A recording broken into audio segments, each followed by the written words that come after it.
പ്രിയപ്പെട്ടവരെ, 2026 മേടവിഷു സംക്രമവുമായിട്ട് ബന്ധപ്പെട്ട ഫലപ്രവചനങ്ങളാണ് നിങ്ങൾ കേട്ടുകൊണ്ടിരിക്കുന്നത്.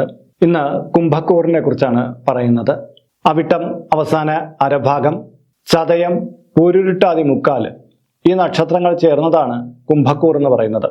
2026 ഏപ്രിൽ മാസം 14 തീയതി, അതായത് 1201 മേടമാസം 1 തീയതി ഉദയാൽപരം 8 നാഴിക 8 വിനാഴികയ്ക്ക്, അതായത് പകൽ 9:32 ചതയം നക്ഷത്രം അതിൻ്റെ 3-ാം പാദത്തിൽ മേടരവി സംക്രമം നടക്കുകയാണ്.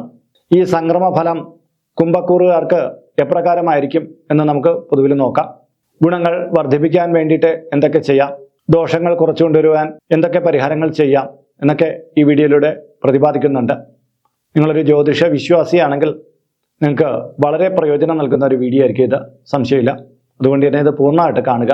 നമസ്കാരം, ഞാൻ RJ അയ്യർ, ഹരിചന്ദ്ര മഠം. കുംഭക്കൂറുകാരുടെ മേടവിഷുവായിട്ട് ബന്ധപ്പെട്ട കാര്യങ്ങളിൽ പരിശോധിക്കുമ്പോൾ ഇവർക്ക് ഗുണദോഷ സമ്മിശ്രമായിട്ടുള്ളൊരു കാലാവസ്ഥയാണ് കാണപ്പെടുന്നത്. കഴിഞ്ഞ കാലത്തിൽ തുടങ്ങിവെച്ച ചില കാര്യങ്ങൾ ചില പ്രത്യേക കാരണങ്ങൾ കൊണ്ട് തടസ്സം വന്നുപോയി. എന്നാൽ ഈ സംക്രമഫലം കൊണ്ട് തന്നെ അവിടെ നിർത്തിയെടുത്തുനിന്ന് തന്നെ ഇത് പുനരാരംഭിക്കാനും അത് വിജയത്തിൽ എത്തിച്ചേർക്കാനും കഴിയും. വീട് പണിയുമായി ബന്ധപ്പെട്ട് തടസ്സം വന്നവർക്കും ഈ കൊല്ലം അത് പൂർത്തിയാക്കാൻ പറ്റുന്നതാണ്. ക്രയവിക്രയാദികളിലുണ്ടായിരുന്ന തടസ്സവും മാറിക്കിട്ടുന്നതാണ്. തൊഴിൽ മുന്നേറ്റവുമായി ബന്ധപ്പെട്ട് മുന്നോട്ട് പോകുന്നവർക്ക് ഗുണപ്രദമായിട്ടുള്ള കാലയളവാണ്. എന്നാൽ വിദേശ യാത്രയുമായി ബന്ധപ്പെട്ട കാര്യങ്ങളിൽ ചില തടസ്സങ്ങൾ വന്നു ചേർന്നേക്കാം.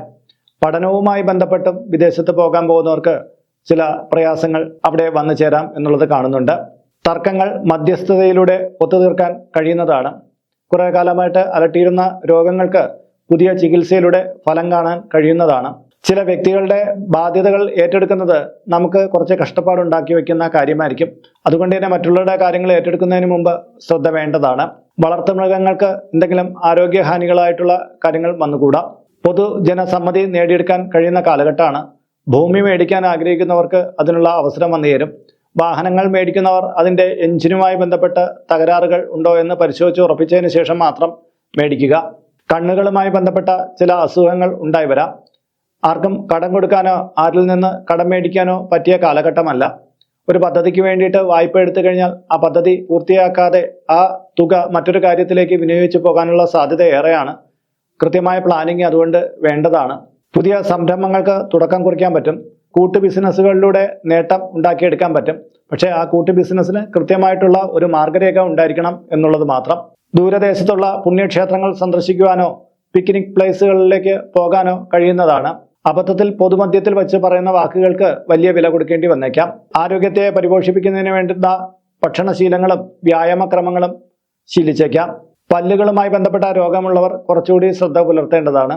ഉപരിപഠനവുമായി ബന്ധപ്പെട്ട കാര്യങ്ങളിൽ പുരോഗതി ഉണ്ടായി വരുന്നതാണ്.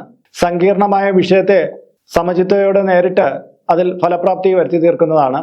കുടുംബത്തിനകത്ത് വളരെ ആരോഗ്യം മോശമായിട്ടുള്ള ആൾക്കാർക്ക് ചില പ്രയാസങ്ങൾ വന്നു ചേരുന്ന കാലഘട്ടം ആയതുകൊണ്ട് തന്നെ അവരുടെ ആരോഗ്യകാര്യത്തിൽ കുറച്ചുകൂടി ജാഗ്രത പുലർത്തേണ്ടതാണ്. ധനമേന്മ കൈവരിക്കാനുള്ള പുതിയ പദ്ധതികൾ ആസൂത്രണം ചെയ്യുന്നതാണ്. ചിട്ടി, ലോൺ മുതലായവ ലഭ്യമാകാൻ ഈ കാലയളവ് യോജ്യമാണ്. അപ്പോൾ 2026 വിഷുവുമായി ബന്ധപ്പെട്ട് കുംഭക്കൂറുകാർക്കുള്ള പൊതുഫലങ്ങളാണിത്. ഇതിൻ്റെ ഗുണങ്ങൾ വർദ്ധിക്കാനും ദോഷങ്ങൾ കുറച്ചു കൊണ്ടുവരാനുള്ള ചില പരിഹാര നിർദ്ദേശങ്ങൾ കൂടി നൽകാം. അതിനു മുമ്പ് ഇതിൻ്റെ കമൻറ്റ് ബോക്സിലും ഡിസ്ക്രിപ്ഷൻ ബോക്സിലും നമ്മുടെ വാട്സപ്പ് ചാനലിൻ്റെ ലിങ്ക് കൊടുത്തിട്ടുണ്ട്. അതിലൂടെ ചാനൽ പ്രവേശിച്ചാൽ നിങ്ങളുടെ പിറന്നാളിന്, നിങ്ങളുടെ കുടുംബ അംഗങ്ങളുടെ പിറന്നാളിന് സൗജന്യമായിട്ട് പുഷ്പാഞ്ജലി അർച്ചനകൾ നടത്തി കിട്ടുന്നതാണ്. മാത്രമല്ല ആചാര സംബന്ധമായിട്ടുള്ള ഒട്ടേറെ കാര്യങ്ങൾ നിങ്ങൾക്ക് നിങ്ങളുടെ വാട്സപ്പിലൂടെ എന്നും രാവിലെ ലഭ്യമാകുന്നതുമാണ്. ഇതിൻ്റെ കീഴെ കമൻറ്റ് ബോക്സിൽ നിങ്ങളുടെ പേര്, നിങ്ങളുടെ നക്ഷത്രം ഇവ രേഖപ്പെടുത്തിയാൽ ഇവിടെ നടക്കുന്ന പൂജാ പ്രാർത്ഥനകളിൽ നിങ്ങളെ ഉൾക്കൊള്ളിക്കുന്നതാണ്. 1 മാസത്തേക്കായിരിക്കും ഇപ്രകാരം ചെയ്യുന്നത്. കൂടുതലായിട്ട് വേണമെന്നുള്ളവർ ഇനി തൊട്ട് ഇതിൽ അപ്ലോഡ് ചെയ്യുന്ന എല്ലാ വീഡിയോയുടെ കീഴെ നിങ്ങളുടെ ഡീറ്റെയിൽസ് ഇങ്ങനെ കൊടുത്താൽ മതി.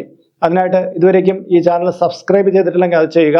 മാത്രമല്ല ഈ വീഡിയോ ഒന്ന് ലൈക്ക് കൂടി ചെയ്യുക. എങ്കിൽ മാത്രമായിരിക്കും പുതുതായിട്ട് അപ്ലോഡ് ചെയ്യുന്ന എല്ലാ വീഡിയോകളുടെയും റെക്കമെൻഡേഷൻ, നോട്ടിഫിക്കേഷനും ആയിട്ടുള്ള അറിയിപ്പുകൾ നിങ്ങൾക്ക് ലഭ്യമാവുക. എങ്കിൽ മാത്രമായിരിക്കും നിങ്ങൾക്ക് നിങ്ങളുടെ ഡീറ്റെയിൽസിലേക്ക് കൊടുക്കാൻ കഴിയുക. അപ്പോൾ പരിഹാര കാര്യങ്ങളിലേക്ക് വരാം. വനദുർഗാദേവി ക്ഷേത്രത്തിൽ താമരപ്പൂവിതൾ കൊണ്ട് ഭാഗ്യസൂക്ത പുഷ്പാഞ്ജലി നവമി തിരിതോറും ചെയ്യുക. അതൊരു 6 മാസം ചെയ്യുക. ഗണപതിക്ക് കർഗമുക്കുറ്റിമാല ചതുർത്ഥിയോറും 5 മാസം ചാർത്തുക. ശിവക്ഷേത്രത്തിൽ ജലധാര, പിൻവിളക്ക് ഇവ പ്രദോഷം തോറും നടത്തുക. ഹനുമാൻ സ്വാമിക്ക് വെറ്റിലമാല ചാർത്തുക, മഹാവിഷ്ണു ക്ഷേത്രത്തിൽ പാൽപ്പായസം വഴിപാട് കഴിപ്പിക്കുക, ദുർഗായന്ത്രം യഥാവിധി തയ്യാറാക്കി കഴുത്തിൽ ധരിക്കുക. അപ്പോൾ ഇത്രയാണ് പൊതുവിൽ ചെയ്യേണ്ടുന്ന പ്രതിവിധികൾ. അപ്പോൾ ഇന്നത്തെ വീഡിയോ ഇവിടെ പൂർണ്ണമാവുകയാണ്. ഇതുമായി ബന്ധപ്പെട്ട നിങ്ങളുടെ അഭിപ്രായങ്ങൾ, നിർദ്ദേശങ്ങൾ ഇതിൻ്റെ കീഴെ കമൻറ്റ് ബോക്സിൽ രേഖപ്പെടുത്താം. നമ്മളിപ്പോൾ ഒരു സ്റ്റോർ യൂട്യൂബിൽ ആരംഭിച്ചിട്ടുണ്ട്. ഹൈന്ദവ ധർമ്മം അനുസരിച്ച് ജീവിക്കുന്നവർക്ക് പൂജാ കാര്യങ്ങളുമായിട്ട് ബന്ധപ്പെട്ട ചില കാര്യങ്ങളൊക്കെ മേടിക്കണമെന്നുണ്ടായിരിക്കും. അപ്പോൾ അങ്ങനെയുള്ള കാര്യങ്ങൾ നിങ്ങൾക്ക് ഓൺലൈനായിട്ട് എടുക്കാൻ പറ്റുന്ന ഒരു സ്റ്റോറാണിത്. താല്പര്യമുള്ളവർക്ക് അതിൽ പോയിട്ട് അതിൻ്റെ വിലയൊക്കെ നോക്കിയിട്ട് നിങ്ങൾക്ക് താല്പര്യമുണ്ടെങ്കിൽ അതിൽ നിന്ന് മേടിക്കാവുന്നതാണ്. ഇങ്ങനെ നോക്കിയാൽ മതിയാകും. ഇതിൽ കാണുന്നത് എൻ്റെ വാട്സപ്പ് നമ്പറാണ്. ജ്യോതിഷ സംബന്ധമായതും പൂജാ സംബന്ധമായതുമായ അപ്പോയിൻമെൻറ്റിന് വേണ്ടിയിട്ടാണ് ഇത് നൽകിയിരിക്കുന്നത്. നേരിട്ട് വിളിച്ചു കഴിഞ്ഞാൽ കിട്ടുകയില്ല. നിങ്ങളുടെ പേര്, നിങ്ങളുടെ സ്ഥലം ഇവ രേഖപ്പെടുത്തി വാട്സപ്പിലൂടെ മെസ്സേജ് ചെയ്യുക. അപ്പോൾ അഡ്മിനൊരു മാർഗ്ഗനിർദ്ദേശം അയച്ചു നൽകുന്നതാണ്. ആ മാർഗ്ഗനിർദ്ദേശം അനുസരിച്ച് അപ്പോയിൻമെൻ്റ് എടുത്തിട്ട് വിളിക്കാവുന്നതാണ്. അപ്പോൾ മറ്റൊരു വിശേഷമായിട്ട് വീണ്ടും കണ്ടുമുട്ടും വരെ എല്ലാവർക്കും നമസ്കാരം. നിങ്ങളുടെ സ്വന്തം RJ ഹരിചന്ദ്ര മഠം. നമസ്തേ.